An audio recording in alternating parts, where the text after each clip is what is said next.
आज होलिका दहन आणि उद्या धुळवड रंगपंचमी।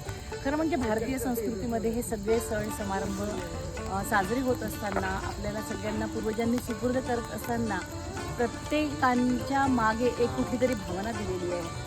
ही होलिका दहन होत असताना होळी करत असताना या होळीमध्ये सगळ्या दुष्ट भावना प्रत्येकाच्या मनामधील दोष राग लोभ मद मोह मत्सर या सगळ्या भावभावनांचं दहन व्हावं आणि सुंदर आयुष्य आपण सगळ्यांनी जगावं। आणि निश्चितच या निमित्ताने एक सांगावंसं वाटतं की ही होळी करत असताना होलिका दहन करत असताना निसर्गाचा पर्यावरणाचा कुठलाही ऱ्हास होणार नाही, त्याला त्रास होणार नाही अशा पद्धतीने तुम्ही आम्ही केलं पाहिजे।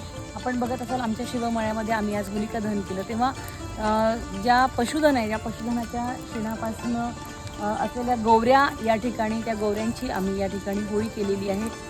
आपल्या घराभराच्या आजूबाजूला आपल्या परिसरात असलेला ज्या काही काडी कचरा सापडतो झाडांपासून तुटून पडलेल्या लाकडांचा वापर आपण या होळीसाठी निश्चितच करू शकतो।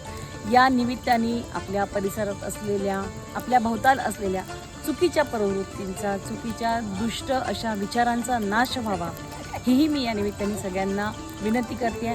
पर्यावरण रक्षण झालं पाहिजे परंतु यासोबत आपली संस्कृतीही जोपासता आली पाहिजे।